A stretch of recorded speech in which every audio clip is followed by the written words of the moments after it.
All right.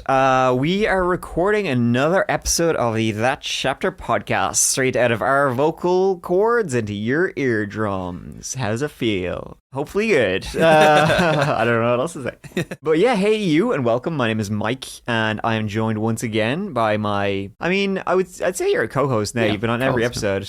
You're just giving yourself the co-host title. Okay. It's on my business card already. All right, fair enough. Joined once again by Keith. Now, the folks at home are always asking, when are we going to see Keith? When are we going to see Keith? When's he going to appear? Just so the folks that don't know, Keith is not an internet person. You have a real job. I do. Unlike me, who has a make-yuppie job where I make YouTube videos for a living, you do not delve into internet dumb at all. You don't have a Twitter, or X, or whatever it's called now. You don't have a Facebook. You do have an Instagram, which you do not use. In fact, you only use it to follow tattoo artists. I follow one tattoo artist. The only reason I follow her is because I was getting something done off her, and it's the only way she communicates. Okay. So I had to get an Instagram to communicate with her and send her references and stuff. So the only people I follow on Instagram is her, my wife, and you. Oh, thanks. That's it. Okay. So, you don't have your own YouTube channel or anything like that? And I only use it to send you funny memes. Yeah. Which you never respond, by the way. I send you so much funny stuff. You do? I never check my Instagram. You should. I don't even know how to check my messages. But, okay, I'll check it out. I'm sure I'm missing out on some real knee slappers over there. So if you're looking for Keith on the internet, you won't find him. The only place, this is That Chapter exclusive. Yep. You have the full rights. The full rights in perpetuity for Keith. I'll have you on video some point, probably for some special episode. Pop the head in, just say hi to the folks, whatever. We can do something cool together from traveling around or do something. Maybe you could appear and do something different rather than my, usual storytelling. Here we are once again. And this time we have another, because it's October, another spooky case. We're doing the theme of spooky for October. And this is a very creepy case. One that's truly bizarre and weird. It's definitely one of the weirder ones, and this is the story of a guy named Christopher Case. Are you familiar?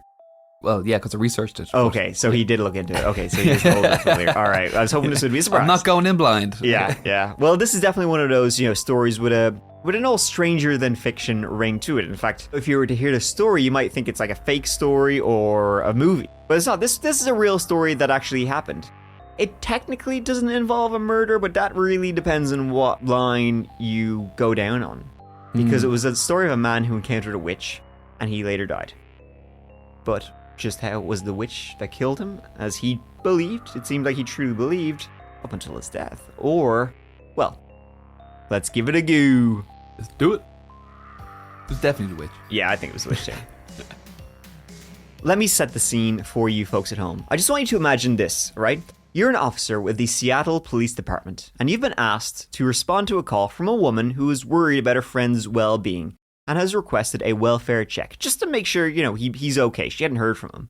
So, you mosey on down to his apartment, and you give a knock on his apartment door. You don't get an answer. Okay, but, the apartment, it seems fine, nothing weird on the outside, it seems secure. Right, just leave it at that.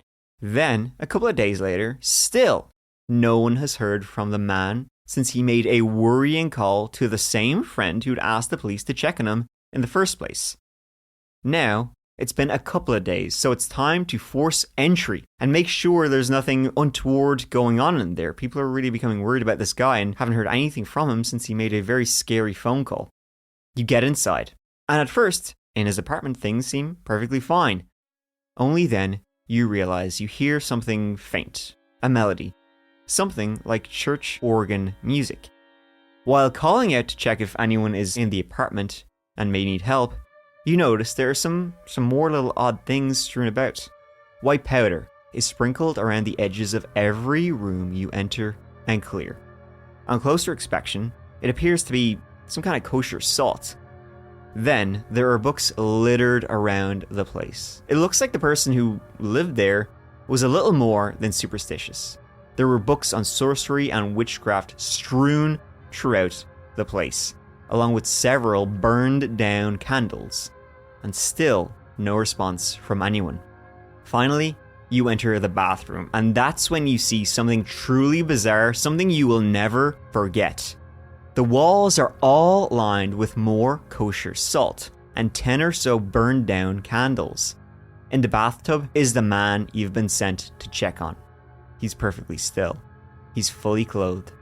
You call out to him, but you get no response. It becomes painfully obvious that life has left him sometime earlier. He's positioned on his knees, doubled over, and stone dead. There's no obvious cause of his death, no injuries, bruising, or blood on him.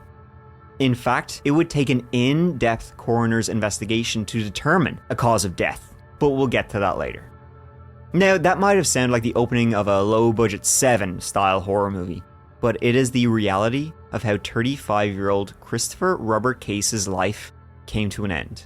When they seen the salt around the place, I'm sure they must have thought it was like drugs. I wonder if they did that whole, the classic cop thing that they do in movies where, they dip the old finger in, rub it on the gums, give an old taste test. The good old thing that cops do in movies where they take drugs. Yeah. Oh, that's grade A kosher salt right there. Yeah, exactly. You probably thought it was a bit of a devil's dandruff, a bit of the El Schnockta lying around the place. I don't know why movies keep doing it. There's not a chance that cops are tasting drugs with them. No. I hope they're not. What comes to mind is the movie Goodfellas when, he's in, it's towards the end of the movie when, he find a bag of coke and a cop does it. Yeah. Puts the finger into the coke, puts it in his mouth and smiles. Yeah. Like he knows it's cocaine. He's like, why the fuck is a cop taking cocaine? I know. Yeah. Like all the cops in the DEA are like, just like, guys, I am wired. Yeah. What the fuck are they putting in this cocaine? Yeah, they're fucking scaz to outlaw him. So, Christopher Case grew up in Richmond, Virginia. Christopher was a popular guy. He had no issue getting along with people. But he was most content when he was at home listening to music. That was his passion, music of all kinds. After years of hard work, Christopher had managed to carve out a career as a radio DJ in North Carolina before finding work for a company producing background music. Like elevator music, no copyright stuff, that kind of thing. The kind of music that's meant to go unnoticed. Elevators and lobbies and that kind of thing. Corporate music. He was obviously very good at his job because after a few years, now in his early 30s, he found himself being headhunted by the big boys at a background music industry, Muzak. He was soon offered a position with them as their director of programming, a role that would still allow him to indulge his love of music while also paying a hell of a good wage. His new role as a music executive also came with a big old jump in geography, requiring Chris to move out to Seattle, Washington, a place very well known for its music scene, also well known for its rain. Some of those background music jingles they're bangers though. Clicking along. I remember I was on hold to the bank one time and it was just like, this is like they took their moment. Whoever wrote that song, it was good. It was really good. I'd nearly call back just to be on hold. It was great.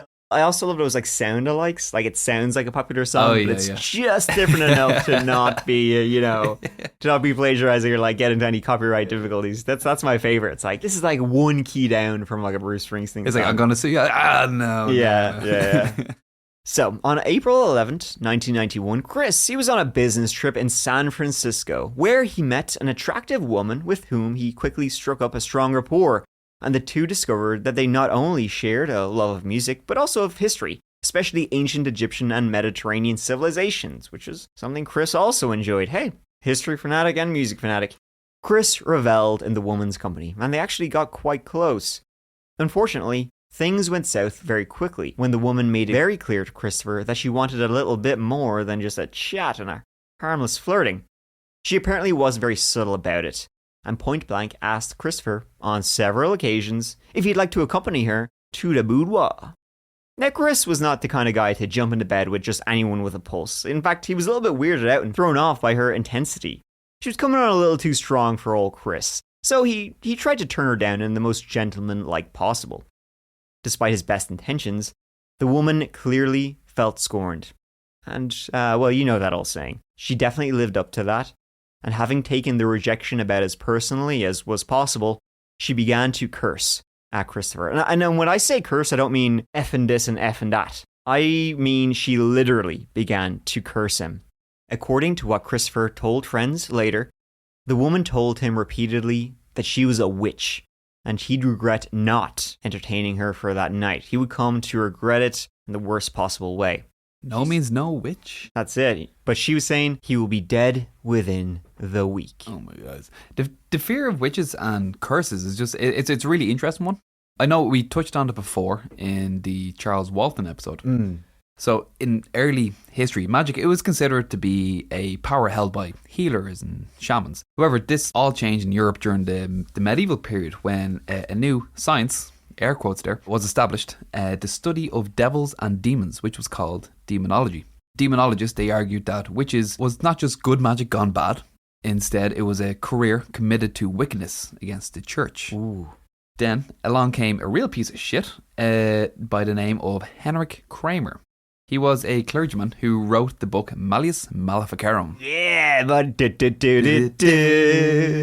aka The Hammer of Witches. The Hammer of Witches. We talked about this, as you said, in the Charles Walton episode. I am endlessly fascinated by the Malleus Maleficarum. Malleus Maleficarum. Oh, it's so cool. Even the names. Okay, folks.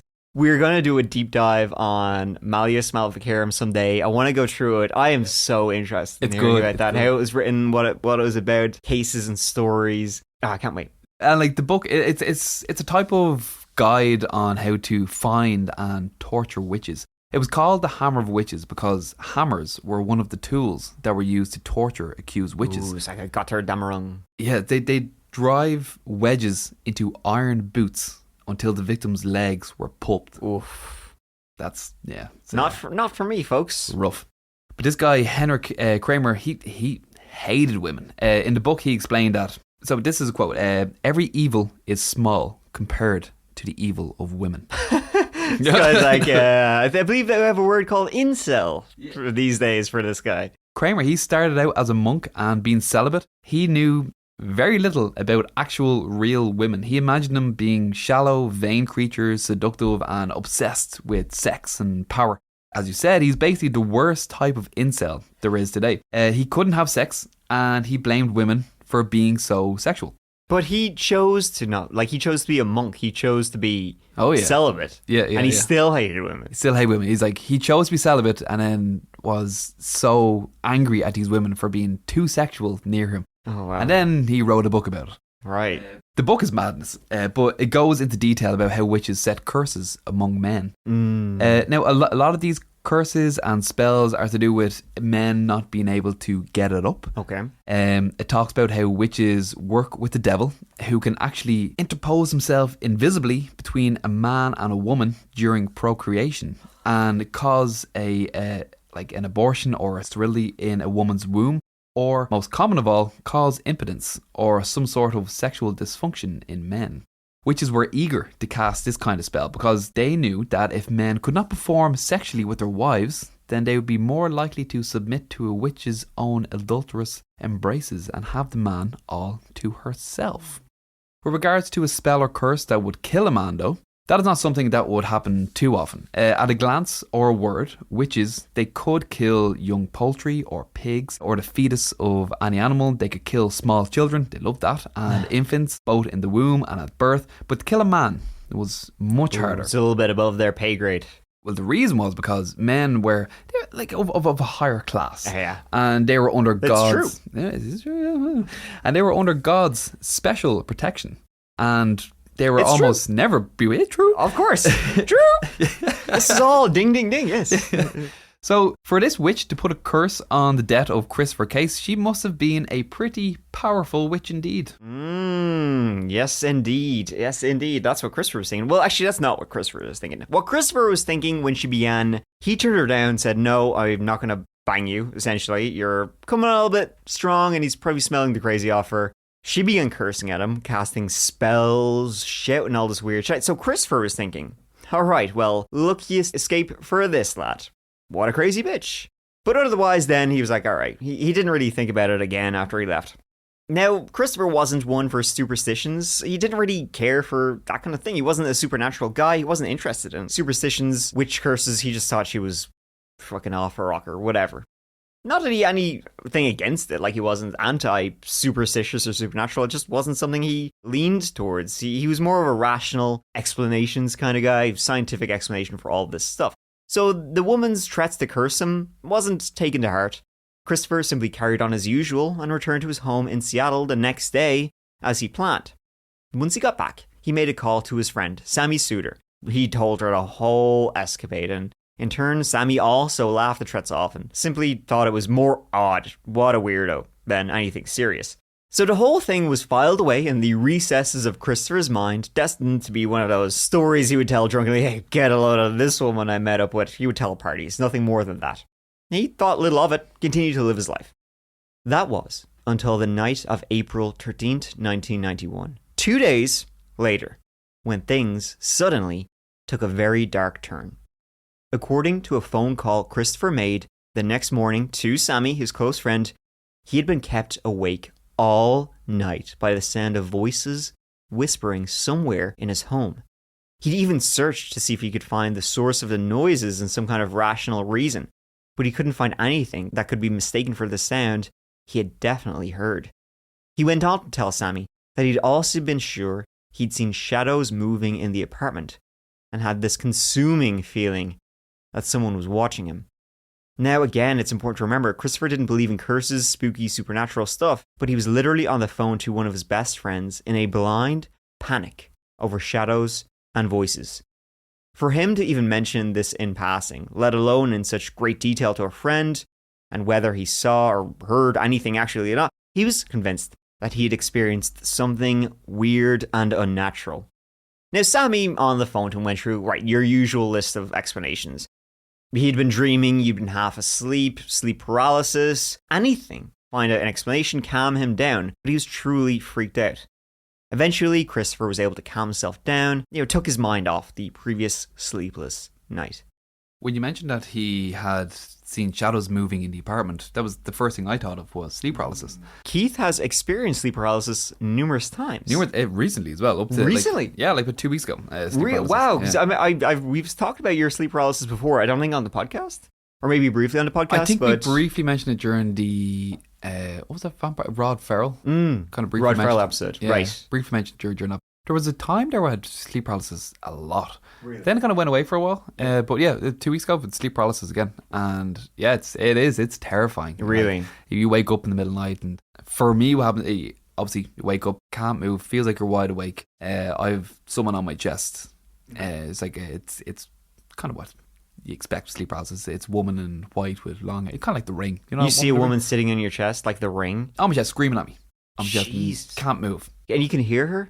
Yeah, it feels real. Like, and I can't get over. Like, screaming at me. Oh my god, this is absolutely fucking terrifying. And like as well, like the shadow. I've seen shadow people as well. Not just when I'm sleeping, but like awake during the day. Really, it's weird. It's like it's kind of like you see the shadow of a figure in the corner of your eye, but as soon as you look, they're gone. Yeah, it's weird. That happens not as often, but every now and again, I'll just be going about my day, and then I'll see what I think is like someone in the house, and I was like, oh, and I look and gone. I was like, oh, I thought I'd seen someone. Dude, but, this is scary.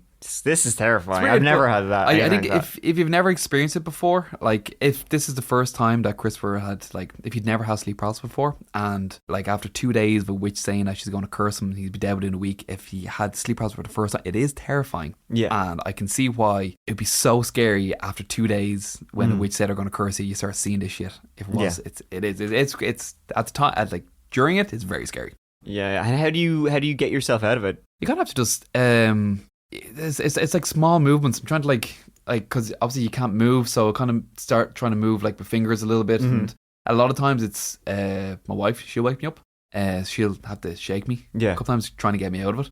But it's trying to do with like small movements with start with the fingers, the hands, and you kind of shake yourself out a little bit. It's weird, kind of when it's happening, it feels like you're in it for a long time. But it started off when I was in college. Yeah, when I started trying to do, one of my friends was really big into lucid dreaming. Right. Do you know the whole thing with lucid dreaming where you're meant to look at your hand throughout the day? Mm-hmm. Because your hands don't look like your hands in dreams. Right. So when you're dreaming, you just get in the habit of looking at your hand throughout the day. Okay. And then when you're dreaming, you look at your hand, but it doesn't look like your hand. And then you go, oh shit, I'm dreaming. Okay. And you go, I'm going to go fly. Yeah. And that's meant to be great. So he was doing this and he was doing lucid dreaming. He had a great time. And then I was like, oh, I want to try this. So I was trying it, and then I didn't have lucid dreaming. I just went straight into like sleep paralysis. Yeah, and so went straight to nightmare. Something just like kicked in from there, and since college, it just kind of a semi-regular thing throughout my life now. For the last, like, what age am I now? 33, like 13 years now. Man, and you only get it when you're sleeping on your back, right? I always wake up my back. So like I don't go to sleep on my You probably back turned or something. for fear of having sleep paralysis. Yeah. I usually go to sleep my side, but I'll wake up on my back with sleep paralysis. Yeah. Man, that's terrifying. So. Jeez, well, there you go, folks. That's scary shit. The piece Sammy gave Christopher calming him down didn't last for long, though, at all. And on the morning of the 16th, Sammy got another call from Christopher, and he was even more frantic than before. This call got Sammy a lot more worried about Chris's state of mind. Christopher told Sammy that he'd woken up in the middle of the night and had been completely unable to move. Not only that, but Christopher was also being strangled. Only Christopher was completely alone. There was no one there with him. Yet, he could feel hands around his throat, cutting off his oxygen. As he struggled against whatever the force was, it became so strong that it managed to lift him into the air and forcibly shove him back down onto the bed before finally letting go. It took a few moments for Christopher to be able to get his breath back and gather himself. Once he'd regained his focus, he noticed there were dark patches on his bed sheets. So he turned the light on, and now he could see these little dark patches were actually deep blood red stains. And lifting up his hands, he quickly realized that each of the fingers had tiny cuts on the tips. Now obviously Sammy was very worried about Christopher's health and safety. She calmed him down again and had Christopher promise to call her back later. Christopher tried his best to not return to the panicked state, and he tried to go about his day as normal as possible, but this had truly upset him. So, he paid a visit to a religious bookstore called Evangel Incorporated. Now, it's very much worth reiterating, this was so out of character for Christopher, who would have been, the very last type of person who would resort to that. He was not a guy that would ever look into the supernatural as being anything at all, but it was so obvious that this bizarre and terrifying nighttime assault had truly freaked him out. Whatever had happened, Christopher had seemingly done a complete 180 and now truly feared that something was haunting him. On his visit to the bookstore, Christopher walked straight over to a display and grabbed a whole handful of crucifixes. Oh yeah, any religious bookstore worth its salt has at least one display of crucifixes. Of course, yeah. According to the owner of the store, Rodney Higuchi, Christopher was calm and reasonable on his first visit. On his second visit, though, Rodney noticed a very clear difference in his demeanor and went over to ask Chris if he needed help with anything. Christopher told him he needed help in fighting a paranormal entity that had been attacking him. Rodney helped him pick out several books on witchcraft and wizardry and all that sort of stuff. So Christopher gathered notes, psyched himself up for what he clearly believed was a battle for his very soul. Armed with his new knowledge of fighting curses and the paranormal, he returned home and prepared the place with candles, salt, and crucifixes, just as the books had told him to do. The use of salt it's an interesting one, and it's one that's been used in folk magic around the world for centuries. In parts of Germany, Normandy and Scotland, salt was used in and around a butter churn to keep witches from souring the butter or harming the cow from which the cream was obtained. Irish folk remedies included the use of salt combined with saying the Lord's Prayer, of course, to cure those who might have been fairy struck. A similar story comes from Bavaria and the Ukraine, in which salt was used to determine if a child was bewitched. Egyptian caravans setting out on journeys across the desert used to perform rituals that involved the burning of salt on hot coals. And this was done to ensure that evil spirits wouldn't get in the way of their travels. This is still sort of used today with the use of black salt or witch's salt. Okay. To make it, it's basically ashes, sea salt, black salt, activated charcoal and some herbs. And it's used for protection, for getting rid of negativity. So the same way that burning sage around the house is used. Right, okay. Salt can also be used to detect the presence of witches. Ooh. So it's believed that witches don't eat much salt. So if someone complains about the food being too salty, she might just need to be burned for complaining about your cooking. Yes. Hey, that's good. That's good. Very nice. Very nice. Interestingly, the old salt magic beliefs, they still do carry over in today's society as well. So I'm sure you've heard of, when someone spills the salt, it's considered bad luck. Yeah. It's considered bad luck as well to lend salt to someone, because if you lend it, it can lead to a feud. So yeah, there you go. For anyone wondering why Christopher was seasoning his house with salt, he wasn't. It was because he believed it had a magical protective tool, which has been used for hundreds of years, which witches hate, apparently. Yeah, and he was truly believed a witch was haunting him. And the night of the 16th would be his most harrowing experience yet. Though we don't know exactly what happened to him that evening, but we know it scared him so much he left his home and booked himself into a hotel where he stayed the rest of the night. Something truly horrifying had happened in his apartment. The next morning, Chris went to visit a Catholic priest for help. According to the priest, Father James Mallahan, he was disturbed by Christopher's physical condition and extremely concerned for the young man's well-being. Father Mallahan said Christopher told him he could feel something evil around him and he was terrified that it was going to kill him. This is when Sammy, having failed to get a hold of Christopher by phone, obviously very worried, she was the one who called the Seattle Police Department and asked them to perform a welfare check. Obviously, with Christopher at a hotel, there was no answer when he first arrived and knocked on the door. The responding officers did notice a line of white powder lining the front doorway, but otherwise the place seemed secure and nothing out of place, so they left, and they let Sammy know things seemed okay. Sammy was concerned. But she was all the way in Fayetteville, North Carolina, and so there was little else she could do other than simply wait it out. After what seemed like forever, Sammy got a message from Christopher on her answering machine. Oh, interesting. Okay. Do you want to listen to it, actually? Yeah, I haven't heard it. Okay, here is it for me and Keith to listen to. Hi, Sammy. This is Christopher. Well, they just about got me. You know, they are trying to kill me. So whatever it is I do to defend myself doesn't work anymore. Is what it's coming down to. I'm not looking forward to tonight. It's serious. It's very serious. It's my life. There you go. That's the call. He seems to really just accepted it. Yeah, that's the thing in the call. He just seems very accepting of his fate. He doesn't. He does sound kind of scared, but he seems like just resigned. It's almost like he knows there's just nothing he can do. He's this is it. This is it for me.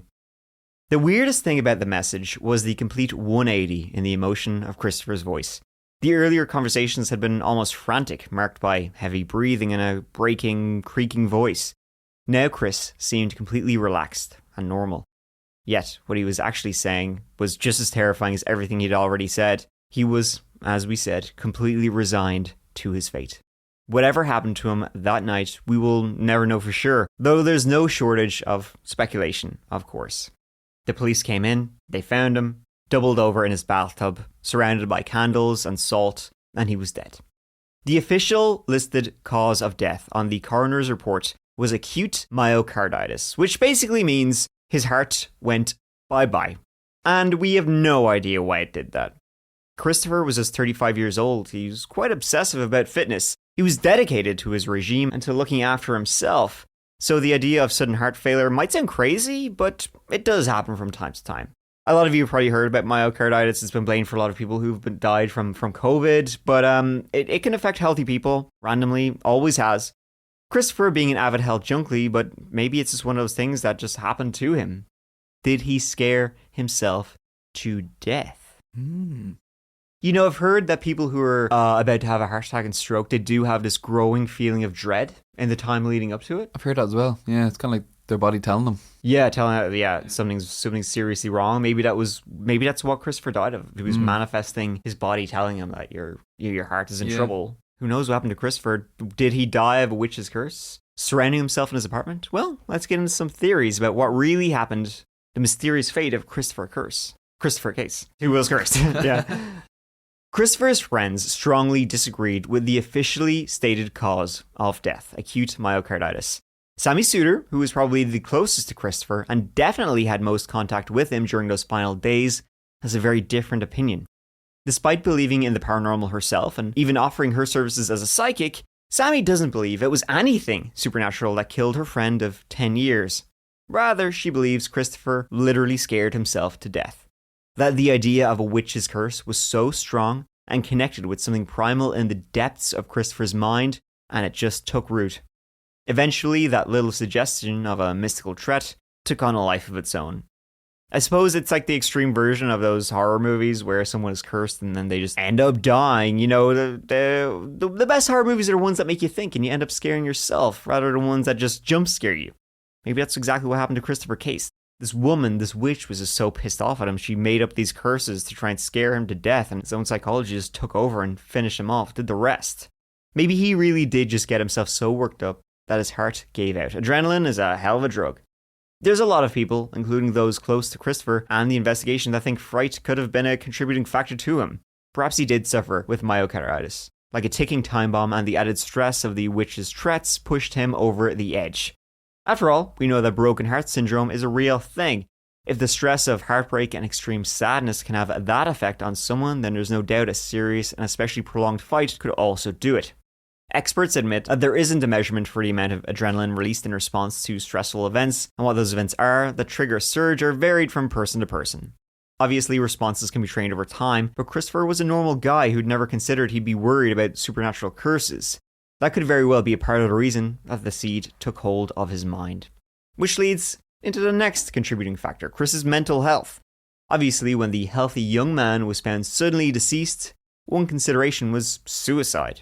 But from what Christopher was telling his friends, the last thing he wanted was to end his own life. He was desperate to survive. If it really was a matter of Chris's mind manifesting imagery so frightening that it killed him, it's worth taking a look at the idea of hysteria, right? I think most known cases are usually ones of so-called mass hysteria, when an idea spreads among a group of friends, a group of people, and sometimes just from a suggestion. Multiple people, sometimes dozens at a time, manifest real physical symptoms in response to this suggestion. There's been some very well documented cases, like the dancing plague of 1815, when a large group of people, between 15 and 400, depending on the account, in the town of Strasbourg, started dancing, literally could not stop. With several of the afflicted eventually dancing themselves to death. And apparently all that started from a woman named Frau Toffer, who began dancing non-stop, and eventually more and more people just kept joining in till they died. Several from heart attacks and exhaustion. But one of the other most famous cases of mass hysteria is also the Salem witch trials, which links in pretty heavily here, when many people genuinely believed that their neighbors could, in fact, be witches. You only have to look at the terms, placebo and nocebo. Inert medications given in controlled studies, yielding results not far from the actual active versions of them. Just because the recipient is led to believe they have been given the real thing, and your brain, your psychology, your physiology does the rest. It is amazing, the power of human emotions. As you mentioned earlier, people, they've died of heartbreak and also of fright, but there have also been recorded incidents of cases dying from joy. Really? As well, yeah. In 2008, there was a case in Ravenna, Michigan, where a guy just dropped dead after a perfect game of bowling. So on the 16th of October, he threw his first 300 game, gave all of his friends a high five, and then just dropped dead. Oh wow, that sucks. It just goes to show how powerful human emotions can be. Another theory was she was actually a witch that put a curse on him. That is very, very true. Like a mystery just as big as the cause of death is who this woman he met in San Francisco was. And we know very little about her, just that another male colleague had apparently introduced them, and the woman worked in a similar field to Christopher. He did tell Sammy that she was around 15 to 20 years older than him, which would put her mid-40s, early 50s, and despite him rejecting her, she apparently was really good looking. Christopher just wasn't interested in jumping in bed with a random woman he barely knew. But outside of those few details, no one knows who this mysterious witch was. No one knows. Or is. Maybe she's still out there cursing away to this very day. You did mention that at the beginning, that they shared a love of music, but also of history and ancient Egyptian. The Egyptians, they loved their old curses. There was those 9 victims of the old King Tut curse in 1922. It was a team of researchers led by a British archaeologist, Howard Carter, when he discovered the entrance to the king. When King Tut's tomb itself was unearthed in November 26, 1922, after more than 3,000 years, some believe the pharaoh unleashed a powerful curse of death and destruction. He did. Upon all of who dared disturb his eternal slumber. A number of people involved in uncovering the tomb died in mysterious circumstances or had a series of bad fortune. The curse of Tutankhamun was always something that fascinated me. I know it's bullshit, but it's like a lot of people did die who were involved in the discovery of his tomb, but it's like the deaths are all like completely separate, not related. Like there's nothing terribly unnatural about how any of these people died. But it's a cool story because I just love The Mummy. Yeah. I think it's a great movie. Yeah. But loosely linked to this. Yeah, exactly. We're just trying to tie it up. I was grasping at straws at that. I just want to talk about The Mummy. That's it. But it's a weird story, the story of Christopher Case. The man who believed he was cursed by a witch died a grisly death. I can just, it's also just a terrifying story, no matter what happened. Like, obviously he not killed himself, but, I don't think there was an actual witch. But, like, to imagine what he was going through in his final moments is absolutely terrifying. Like, he was also so scared, like. Yeah, in the bathroom where there was candles and salt, like, naked in the bathtub, on his knees. Was he naked? Oh, I don't know if he's naked. I think you had that in yourself. Okay, yeah. He was naked. His dick was hanging out. Well, it said when I was, it said he was in the bathtub. I just assumed. Okay. Well, he was clothed. But just the idea of that, is terrifying. That his last moments would have been like that, like scared literally to death. Yeah. Scary SHITE. That's what I say to that, my friend. Yeah. But yeah, and so ends that story. A bit of a spooky tale for H. Ween. That's it. Queen. Don't get too scared, guys. Nah, don't indeed. Yeah, fuck you. All right, thank you so much for listening. It means the world to me and Keith. Anything to say, Keith? Final words. Do you have any final words? Nah, just thanks for listening. Appreciate you. Hope you're all having a good day. Good October. Good year. Good life. Ditto. There we go. Yeah. Oh, fuck you, dude. All right. Well, here you're listening. Thanks again for listening, and we will talk to you soon. See ya. All right. You guys have been great. Thanks. Bye.